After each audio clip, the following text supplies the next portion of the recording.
क्या रीडेवलपमेंट के अंदर सिर्फ एक मेंबर तैयार नहीं है तो क्या रीडेवलपमेंट प्रोजेक्ट कैंसिल हो जाएगा? क्या एक मेंबर की वजह से मेरा बिल्डिंग रीडेवलपमेंट नहीं कर सकते? ऐसा तो क्या करें कि जो एक मेंबर या तो माइनॉरिटी ऑफ द मेंबर मान जाए और रीडेवलपमेंट आ जाए। दोस्तों, डिटेल में आज का वीडियो जरूर से देखें।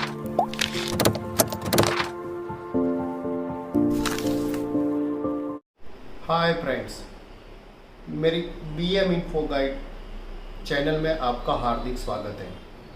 दोस्तों, आज का ये टॉपिक है रीडेवलपमेंट के बारे में आप लोगों ने पूछे गए कुछ सवालों के जवाब, क्योंकि रीडेवलपमेंट की जो मेरी सीरीज़ है 1 to 9th वो बहुत ही पॉपुलर हुई है और उसमें से आप लोगों को काफ़ी जानकारी मिली होगी।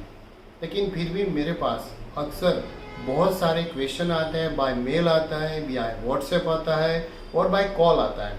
तो उसमें से जो टॉप क्वेश्चंस हैं, आज मैं जो क्वेश्चन और उनके आंसर आपके साथ मैं शेयर करूंगा, जिसकी वजह से आपका कोई डाउट है तो वो क्लियर हो जाए। इवन दो आपको कुछ और डाउट है रीडेवलपमेंट के बारे में तो आप मुझे मैसेज कर सकते हैं। दोस्तों, आज के जो सवाल है वो मेजॉरिटी ऑफ द लोगों ने मुझसे पूछे हैं। मेरी 1 से 9 जो पार्ट्स है उसमें आज मैं एक नई सीरीज चालू करने वाला हूं आपके क्वेश्चन आंसर रीडेवलपमेंट के बारे में। तो ये पहला एपिसोड है और होप कि आपको ये पसंद आएगा।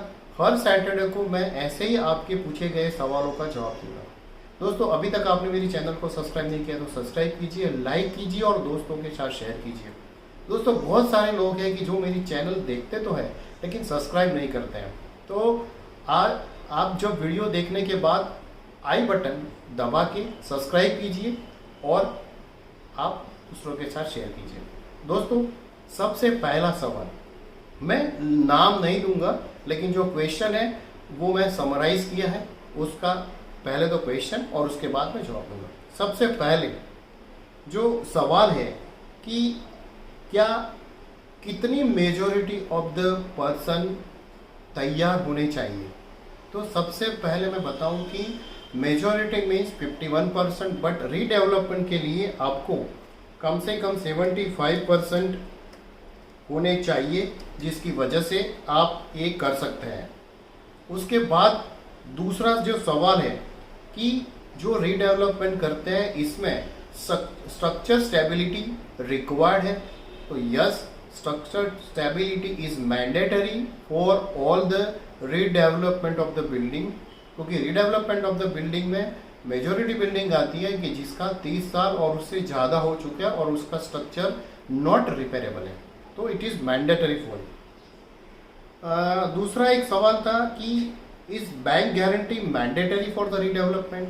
तो yes, bank guarantee is mandatory in the redevelopment for the 10% of the project cost as per the existing market value, and also that should be a fixed deposit in the nationalized bank होनी चाहिए।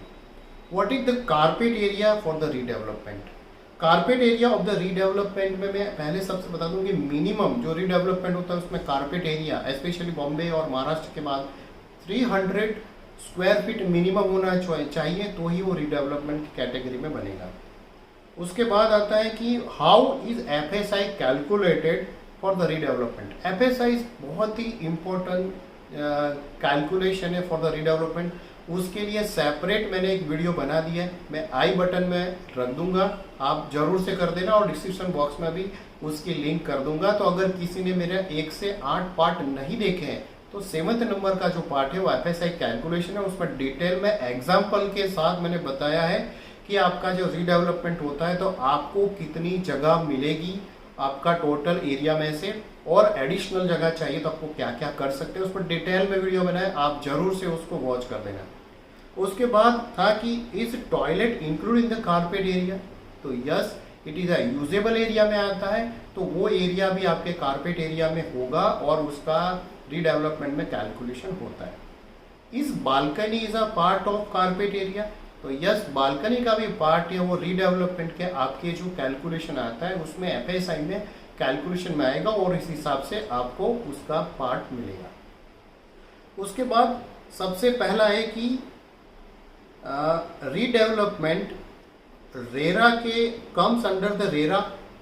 तो no, RERA के under में ये there is no specific provision given for the redevelopment in the RERA. So ये बहुत लोगों ने भी क्वेश्चन पूछे थे, इसलिए मैंने ये लगाया कि कर सकते हैं।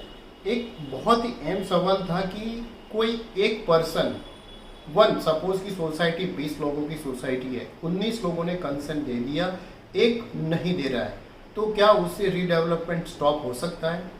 तो दोस्तों, अगर एक बंदा उसके साथ नहीं है, मीन्स एक मेंबर नहीं है, तो वो रीडेवलपमेंट में जाएगा, उसको अच्छी तरह समझाना है। और उसके लिए भी एक सेपरेट वीडियो बनाया है, मैं डिस्क्रिप्शन बॉक्स में डाल दूंगा और आई बटन में भी दे दूंगा, जिसकी वजह से अगर एक बंदा या तो मेजोरिटी के बाद जो बाकी जो मेंबर्स हैं वो नहीं मानते हैं, तो कैसे उसको मनाया जाए और कैसे उसके कंसेंट लेटर लिखा जाए, या तो उसकी जो प्रोसेस है वो डिटेल में एक वीडियो बनाए, आप जरूर से उसको देख लेना। और सबसे लास्ट एक सवाल था आज के लिए कि what happen to the home loan in case of redevelopment. तो दोस्तों, एक चीज़ बहुत ही इंपॉर्टेंट है कि होम लोन अगर किसी का चलता है तो रीडेवलपमेंट में क्या होगा। अगर होम लोन चलता है तो सबसे पहले जो मेंबर है वो पेमेंट कर ले, या तो रीडेवलपर है वो पेमेंट कर ले, या तो जो बहुत ही ऐसी कंडीशन नहीं है देन उसके लिए जो प्रोविज़न है मैं अगले एपिसोड में आपके साथ डिटेल में उसका डिस्कशन करूंगा। होप कि दोस्तों रीडेवलपमेंट के बारे में ऐसे ही अहम सवाल मैं आपके साथ शेयर करूंगा। फिर भी अगर आपको डाउट है, कुछ भी है, तो आप मुझे शेयर कर सकते हैं। थैंक यू दोस्तों।